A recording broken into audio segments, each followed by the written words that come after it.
Bepergian melalui jalur laut jauh lebih aman ditempuh sekarang ini daripada beberapa dekade silam. Tapi tetap saja orang-orang takut mereka akan tercebur ke laut. Alasannya karena mereka telah mengetahui setidaknya satu kecelakaan kapal terkenal yang pernah terjadi. Sedangkan sebagian lainnya lebih memilih bepergian melalui jalur darat daripada mengambil risiko tenggelam ke dasar laut. Tapi seberapa menakutkan kejadian itu? Mungkinkah kecelakaan seperti kapal Titanic terulang kembali? Oke, kenakan jaket pelampungmu dan masuklah ke dalam sekoci karena kamu akan segera tahu jawabannya. Oh, bukan. Ini bukan karena kapalmu akan tenggelam. Aku tidak mau membuat panik kalian yang menonton video ini dari Samudra Atlantik. Omong-omong, beritahu aku di kolom komentar ya, kamu ingin berlayar kemana? Ada yang dengar gemericik air? Oh, mungkin bukan apa-apa. Sebelum menjawab pertanyaan utamanya, kita perlu tahu apa saja yang menyebabkan tenggelamnya kapal Titanic ini menjadi salah satu kecelakaan laut terparah dalam sejarah.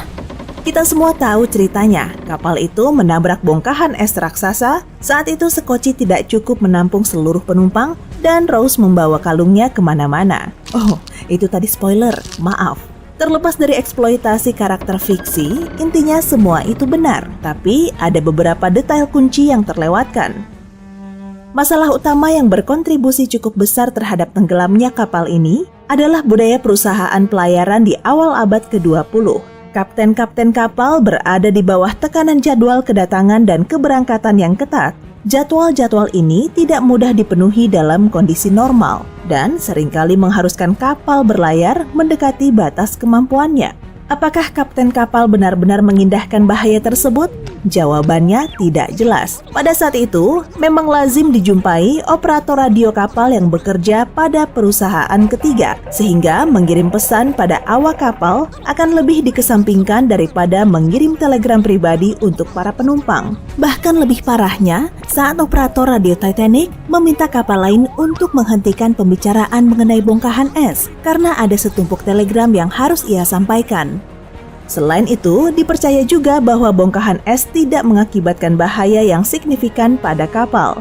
Beberapa tahun sebelumnya, bahkan kapal asal Jerman yang bernama SS Kronprinz Wilhelm bisa menyelesaikan perjalanan setelah ujung kapalnya remuk akibat tabrakan dengan gunung es. Saat itu, kapten kapal Titanic, Edward Smith, menepis kemungkinan bencana laut seperti itu dengan mengatakan, pembuatan kapal modern telah melampaui itu. Mungkin sekarang ini kita mengolok-olok Titanic yang dijuluki sebagai kapal yang tak bisa tenggelam. Namun dulu, ini bukanlah bualan. Terlepas dari alasan Kapten Smith yang mengemudikan kapal dengan kecepatan penuh, dia sudah memerintahkan awak kapal untuk mengawasi gunung es. Tetapi karena kesalahan teknis, mereka tidak diberi teropong. Kurangnya sekoci juga menjadi penyebab kesalahpahaman mengenai kejadian ini. Sekoci dalam jumlah banyak akan mubazir bagi kapal yang tak terkalahkan seperti Titanic. Saat itu ada juga anggapan yang diterima secara umum. Jika harus meninggalkan kapal, para penumpang dan awak kapal akan dijemput oleh kapal lain yang berada di area yang sama. Tidak ada yang mengantisipasi kebutuhan sekoci untuk mengevakuasi semua orang di dalam kapal. Ini juga menjelaskan mengapa evakuasinya sangat kacau, sehingga banyak sekoci yang hanya terisi setengah. Sementara itu, ada kelalaian lain yang cukup parah. Rencana awal mungkin akan berhasil jika ada yang menjawab panggilan darurat mereka. Kamu tahu, pada tahun 1912, kapal tidak diwajibkan memiliki operator radio yang bekerja 7 hari 24 jam. Itu berarti operator radio kapal terdekat SS Californian dan kapal lain yang diminta operator Titanic untuk tutup mulut sedang tidur saat panggilan darurat dilakukan. Kondisinya makin memburuk saat operator radio Titanic melaporkan koordinat yang salah pada panggilan daruratnya. Artinya, bahkan kapal yang menerima panggilan darurat mengalami kesulitan saat mencari titik tenggelamnya kapal Titanic. Jadi itulah masalah-masalah utama yang dihadapi Titanic di malam kecelakaan fatal itu terjadi. Terlalu percaya diri, komunikasi yang buruk, kekurangan sekoci, dan ketidakmampuan tim penyelamat menemukan kapal. Sekarang, setelah memahami semua itu, mari kita kembali ke pertanyaan utama kita. Apa jadinya jika kecelakaan kapal Titanic terjadi hari ini? Setelah Titanic tenggelam, banyak sekali prosedur baru yang dikeluarkan dengan harapan dapat mencegah kecelakaan serupa. Salah satunya aturan mengenai patroli es secara teratur di wilayah Samudra Atlantik bagian utara. Untuk menjalankan tugasnya, dulu petugas-petugas harus kedinginan berpatroli di atas kapal dan pesawat menggunakan teropong. Tapi untungnya masa kini berbeda dengan 100 tahun lalu. Alasan lain mengapa saat ini jauh lebih baik dari 100 tahun lalu, yaitu cara mendeteksi gunung es sudah jauh lebih canggih. Penjaga pantai Amerika Serikat dan Divisi Layanan Meteorologi Kanada, Canadian Ice Service, berpatroli secara teratur di area tersebut menggunakan pesawat HC-130 yang dilengkapi dengan radar. Radar ini berfungsi memindai gunung es yang terlalu dekat dengan rute pelayaran utama. Dengan bantuan satelit, pemetaan global atau GPS, dan laporan dari kapal yang melintas, kedua lembaga ini dapat memberikan pembaruan harian mengenai posisi gunung es di Atlantik Utara. Masing-masing kapal juga bisa mendeteksi gunung es di sekitarnya dengan lebih mudah berkat teknologi seperti radar dan sonar yang tidak asing lagi. Kemajuan ini membuat bepergian melalui jalur laut jauh lebih aman, tetapi juga tidak semudah itu.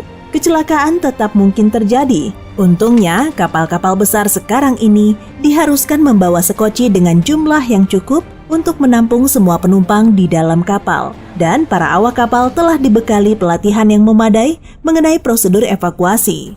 Kapal-kapal modern juga diwajibkan memiliki operator radio yang bertugas sepanjang waktu. Ini baik karena beberapa alasan. Salah satunya tidak akan ada orang yang tertidur dalam situasi kritis. Kapten Californian dipecat karena melewatkan panggilan darurat Titanic dan dia bahkan tidak melanggar aturan apapun. Panggilan darurat radio juga telah memiliki standar yang lebih baik dibandingkan pada tahun 1912. Ditambah lagi pelacakan GPS yang sangat membantu. Penerima panggilan akan mengetahui secara pasti lokasi kapal tersebut tenggelam. Upaya penyelamatan juga lebih terkoordinasi dibandingkan awal abad ke-20. Penjaga pantai memiliki berbagai transportasi dalam keadaan darurat, mulai dari kapal kecil dan helikopter hingga kapal besar dan pesawat terbang. Mereka juga bisa berkoordinasi dengan lebih baik dan mengirim bantuan melalui jalur sipil maupun militer di wilayah tersebut. Jadi, akan seperti apa skenario kecelakaan kapal Titanic modern? Kecelakaan yang terjadi pada Costa Concordia di tahun 2012 mungkin bisa jadi contoh yang pas. Kecelakaan ini memang terjadi di perairan hangat Mediterania dan Concordia menabrak karang, bukan gunung es. Tetapi akibat yang ditimbulkan cukup mirip sehingga dapat dibandingkan. Lebih lengkapnya sebagai berikut. Kapal layar asal Italia ini melewati perairan di dekat Pulau Giglio saat bertabrakan dengan tepi dataran tinggi bawah laut. Karena sangat yakin bahwa dia mengetahui jalur ini dengan baik, kapten kapal menonaktifkan alarm tabrakan dari sistem navigasi Costa Concordia.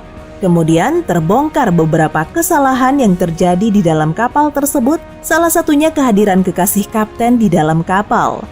Tidak seperti Titanic, Concordia memiliki jauh lebih banyak sekoci untuk menampung semua orang di dalam kapal agar selamat. Sayangnya, tidak ada banyak perubahan yang dapat memperbaiki faktor kesalahan manusia dan komunikasi yang buruk, serta kegagalan mengikuti prosedur keselamatan memperlambat evakuasi selama sekitar 1,5 jam. Saat perintah meninggalkan kapal diberikan, Costa Concordia sudah mulai tenggelam, sehingga para awak kapal tidak sempat menurunkan banyak sekoci. Saat kapal tenggelam seluruhnya, 33 penumpang meninggal dunia dan 64 lainnya terluka. Sesuatu yang lebih buruk bisa saja terjadi, andai saja lokasi tenggelamnya Concordia tidak menguntungkan. Namun lokasi tenggelamnya kapal ini memudahkan para penumpang dan awak kapal mendapatkan bantuan tak terduga. Misalnya, saat kecelakaan terjadi, mereka berjarak cukup dekat dengan daratan. Itu berarti bantuan dapat segera tiba setelah kapten mengirimkan sinyal SOS. Bahkan beberapa penumpang dapat berenang ke tepian dengan bantuan jaket pelampung mereka. Tak akan ada yang bisa berenang jauh jika mereka menabrak gunung es di Atlantik Utara. Saat Titanic tenggelam, jaraknya kurang lebih 644 km dari daratan dan airnya sangat dingin dengan suhu -2 derajat Celcius. Untungnya, di zaman modern ini, segala sesuatunya mungkin tidak pernah sampai pada situasi seperti itu. Jika Titanic menabrak gunung es hari ini, penjaga pantai pasti akan mengerahkan armada kapal kecil dan helikopter untuk membantu evakuasi.